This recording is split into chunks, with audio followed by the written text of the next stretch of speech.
Fala, galera do Coringão. Neste vídeo aqui eu vou fazer uma crítica ao programa G4 Band Esportes. Programa qual tem como apresentador âncora Eduardo Tironi, São Paulino, Arnaldo Ribeiro, São Paulino, Rodrigo Vessone, corintiano, e Paulo Massini, palmeirense. Vamos lá. Todo mundo sabe que o Tironi é São Paulino e muitas vezes, quando vai falar de Corinthians, é sempre com aquele ar de duvidazinha, mas como é que o time do Corinthians monta um time desse devendo o que deve? Ou seja, é aquela coisa da imprensa marrom, né? Da imprensa anti, né? Eu acho assim, se você apresenta um programa para falar do clube na rodada, né, no próximo jogo, enfim, você tem que falar de campo, né? Da atual fase do time e do campo. Você não está fazendo um programa para falar da parte administrativa do clube. E geralmente a imprensa marrom usa isso para abafar o momento de ascensão do Corinthians, para manchar, né, o que o Corinthians tá mostrando aí, esboçando uma reação aí, né? Então eles usam isso, o fator da dívida, como se só o Corinthians tivesse dívida, como se só o Corinthians atrasa pagamento de jogador, né? Só o Corinthians. Então, assim, é o medo do Corinthians voltar a ser a potência que era, né? Então, assim, o Tironi, São Paulino, sempre com aquele ar de gozação, aquele ar de, mas o Corinthians, né? É inadmissível, né? Contratar no meio do campeonato, cheio de dívida, enfim. É um anti. O Arnaldo Ribeiro até que me surpreendeu. Ele também é muito São Paulino, mas eu acho o Arnaldo um cara mais profissional. Ele até colocou o Corinthians como favorito, mas se não me engano aí ele colocou resultado do jogo empate. Mas ele reconhece o atual momento do Corinthians, reconhece que o Corinthians fez boas contratações, ótimas contratações, e que agora tem um time para brigar. O Vessone, corintiano, é o representante maior aí do meu timão. Deve ser difícil, hein, Vessone? Se apresentar um Corinthians com tanto anti, né? E você não poder defender o Corinthians, né, ao vivo. Tem que ficar ouvindo esse monte de abobrinha aí e ficar quieto, né? Mas, sinceramente, eu não me prestaria esse papel. Por dinheiro nenhum no mundo, eu apresentaria um Corinthians, um programa onde todos falam mal do Corinthians e eu ia ter que ficar lá quieto. Eu prefiro morrer pobre. Mas o meu amor pelo Corinthians não me permite isso. Entendeu? Então, essa é a minha visão aí sobre o que aconteceu hoje aí no G4 Band Esportes sobre o Vessone. O seu Paulo Massini, eu até admirava ele, viu? Até admirava ele aí. A história dele no jornalismo esportivo e tal. Como comentarista. Mas aí, a partir de uns tempos pra cá, pra falar de Corinthians, ele só descasca o Corinthians. Vocês vão ver que é nítido aí como ele é um palmeirense doente, fanático. Como ele tá revoltado com a ascensão do Corinthians, né? Eu acho que, já que ele é um cara que fala tanto de ética e profissionalismo, no meu ponto de vista, me desculpe se eu estiver errado, falta muito nele isso quando fala de Corinthians.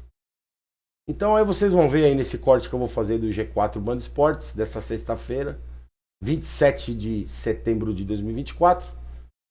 E a maioria do tempo eles são anti, né? Volto a falar, o Arnaldo Ribeiro me surpreendeu falando bem do Corinthians hoje, analisando realmente a fase do Corinthians, né?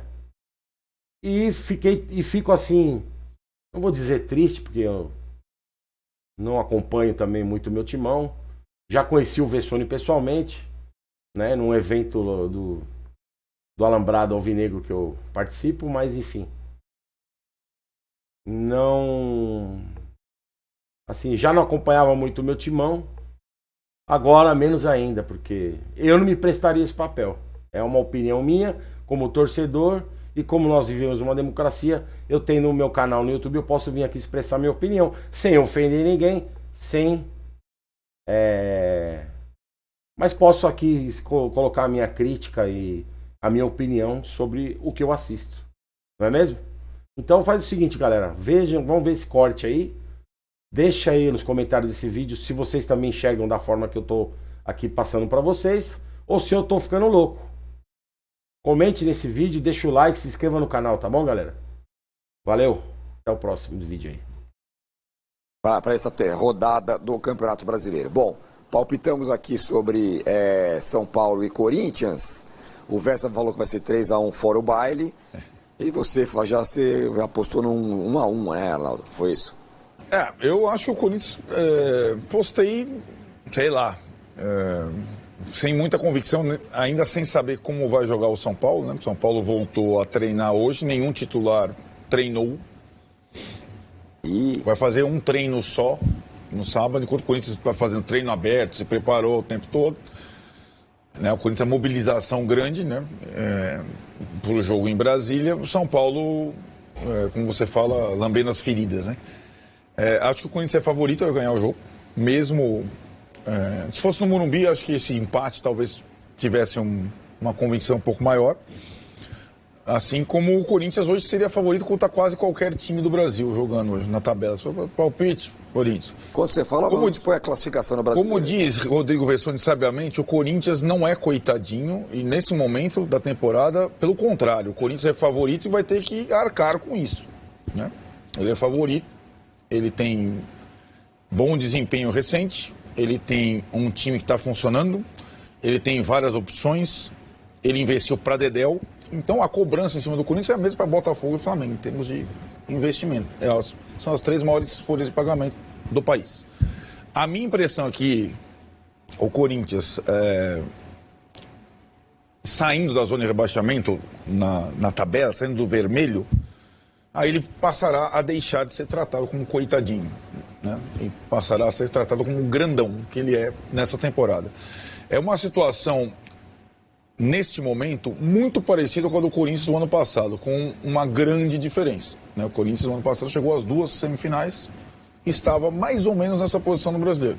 Naquele momento você tinha uma clara percepção do fim de uma gestão, fim de um elenco, fim de jogadores, fim de um trabalho. E agora é o contrário. É uma perspectiva de completa ascensão. De perspectiva para o ano que vem, de um time novo, um time fresco, um time com vigor. Então, hoje, o Corinthians é um dos principais times do Brasileirão, embora ocupe essa posição aí. Porque esse ano a temporada foi muito diferente. Insisto aqui, essa janela de meio de ano gorda transformou o Corinthians num dos principais times do Campeonato Brasileiro, embora a posição ainda não indique isso. E acho que o São Paulo vai ter uma dificuldade muito grande, como sempre tem o São Paulo quando é eliminado de uma Libertadores. É muito pesado demais, é o clube que mais sente, por bem e por mal, essa competição. E aí, eu acho que a grande dúvida é não só o aspecto emocional, que esse a gente sabe que vai estar em frangalhos, mas o campo neutro, não sabemos como o São Paulo vai reagir a isso, nem o Corinthians, e a escalação. O que será o São Paulo pós-Libertadores, né? Ele vai ser um time que vai mudar o sistema? Vai mudar, vai mesclar jogadores que estavam no time do Brasileiro com o time da Libertadores? Isso a gente não sabe. De fato, a pista só vai ser dada no treino de sábado, no treino da véspera, se o São Paulo vai mudar, rejuvenescer, fazer alguma coisa diferente depois de ser eliminado pelo Botafogo na Libertadores. Um detalhe importante, já que falamos no mando. O São Paulo, e essa aí é a questão da... Ontem a gente bateu tanto o trabalho do Beldia, hoje nós estamos com pouco tempo. O São Paulo, possivelmente, em 11 partidas restantes no Brasileiro, só fará 3 das 11 partidas no seu estádio de futebol. Só para deixar bem claro o que a direção preparou, né, em termos de mobilização, show e tal, para se manter no grupo da Libertadores. Qual o time que está disputando essa posição vai jogar 3 partidas em 11 no seu estádio? O São Paulo Futebol Clube. Muito bem, Fessa, tem até na internet tem visto aí sobre caravanas do corintiano indo para lá e tal, então o campo neutro aí é só para inglês ver, provavelmente vai ter torcedor do Corinthians mesmo que seja infiltrado, e o Corinthians é incrível, né? Estamos falando aqui do time mais animado do país. Há uma semana estava todo mundo quase indo preso e agora mudou tudo. Isso continua, viu?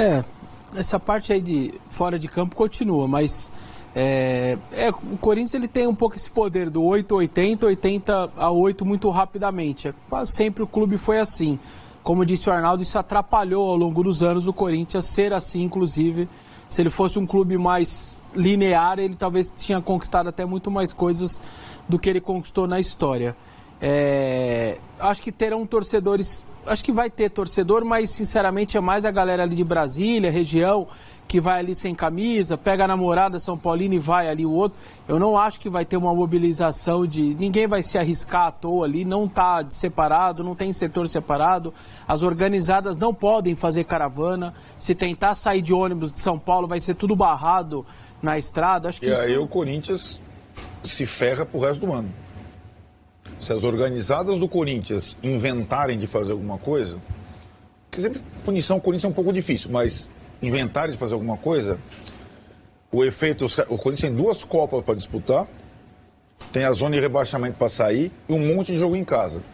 Se as organizadas inventam de fazer alguma coisa proibida, elas vão ser sancionadas aqui, né? Porque existe esse pacto das torcidas únicas para os clássicos e paulistas e a gente sabe como funciona. Isso eu acho que não vai acontecer, sinceramente, eu acho que não vai acontecer. E se fosse igualdade de condições, o que eu quero dizer? O São Paulo não jogou no meio de semana, treinou a semana inteira e o Corinthians treinou a semana inteira. Seria um negócio muito pau a pau, porque o time de São Paulo eu acho que é um bom time, descansado, indo no seu limite, como a gente sempre diz aqui, ele vende caro para qualquer um, como vendeu para o Botafogo, por exemplo. Mas saindo do Morumbi, já é alguma coisa que é ruim para o time. Vindo de uma eliminação, também derruba um pouco animicamente o time. O físico desses caras que foram até o limite do último pênalti, o psicológico e o físico desses caras. O Corinthians teve na terça-feira um jogo que ele administrou muito melhor e correu menos do que o São Paulo precisou correr na quarta-feira. Então, se você junta esses elementos todos, estou nem falando de anímico, bom momento e etc., eu acho que a coisa dá faz o que o Corinthians seja um pouco até, eu acho, favorito diante do São Paulo, mesmo com a torcida de Brasília sendo a torcida tricolor. Então, é um jogo fundamental. Eu acho que o Corinthians, eu estou muito nessa do Arnaldo. Se ele for a 31 pontos e provavelmente ele não sai, volta mais. Eu acho que também ele manda o recado até para os outros. Falou, esquece esses daí que aí não volta. Aí é viés de alta e eu acho que até desanima os concorrentes ali um pouco uma vitória como essa, como visitante e fora de casa. O empate eu não considero um resultado ruim, pode até na tabela não ter um efeito muito prático, mas você vai a mais um jogo sem perder, segue ali numa campanha, ou seja, tipo, os últimos 6 jogos vão ser 5 vitórias, 7 jogos, 5 vitórias, um empate, uma derrota e para o líder fora de casa, então você mantém ali um bom momento. Claro que a derrota talvez vai para estaca zero. Quarta-feira você tem uma Copa do Brasil, que é a ver o que acontece. Mas no primeiro momento, acho que se fosse em igualdade de condições, o São Paulo seria no mínimo 50% para cada um. Agora, com esse cenário todo que eu falei, eu acho que fica um 5-5, 45 para o Corinthians aí. E aí, Massa? Isso eu entendi. O Corinthians vai jogar lá em Brasília contra o São Paulo, que é o 5º colocado no Campeonato Brasileiro, e o Corinthians é favorito. Boa tarde, até segunda-feira. O papel, a gente falou, Massa, o papel não serve muito nesse momento, né? Não. Inclusive a tábua de classificação. Então beleza. Olha, o Corinthians precisa do quê? De 5 vitórias para escapar do rebaixamento, é isso? Depende. Pode ser. Pode ser menos. Pode ser menos. Então, 4. Pode Vamos lá, até ser. 4 vitórias, 2 empates, tá bom? Uhum. Certo? 2 empates. Faltam 11 jogos. No futebol que o Corinthians está jogando, credencia o Corinthians no Campeonato Brasileiro a fazer essa pontuação. Credencia. Olha, para mim não. Eu não estou vendo isso. Pô, Entendeu? Eu não estou vendo isso. Com a exceção é o jogo contra este Flamengo deste Tite. Ah, mas aí virou a chave, é o Flamengo e tal. O Flamengo está esfarelando, gente. Cuidado, Vessa. Cuidado com o canto da sereia. Só isso? Mas vem É cá. só, o São Paulo tem que. O São Paulo, Não, mas- só isso, não tá bom? O São Paulo precisa reagir. O São Paulo precisa garantir o ano dele. O São Paulo não pode chegar ainda mais olhando para o Flamengo, né? Vendo que o Flamengo está fraquejando. O São Paulo precisa pensar em estar na Libertadores direto, que também é outro perrengue, né? Pré-Libertadores é perrengue, sabemos disso. Começo de ano, né? Pré-temporada, calendário apertado, começo de ano e aí agora o treinador, agora, cara, é hora do Muricy Ramalho entrar em campo, certo? Ele tem que entrar em campo com o Zubeldia, levantar o ânimo, fazer as coisas funcionarem para que o São Paulo tenha um final de ano razoável e chegue pelo menos brigando com o Flamengo para ser quarto colocado. Ô, Arnaldo, Vale muito esse jogo. Esse jogo em Brasília para o São Paulo vale muito. os dois, né? Fazendo uma comparação, mande aí a sua mensagem para Mas pode ser a virada de chave. Não pode ser a virada de chave? É sobre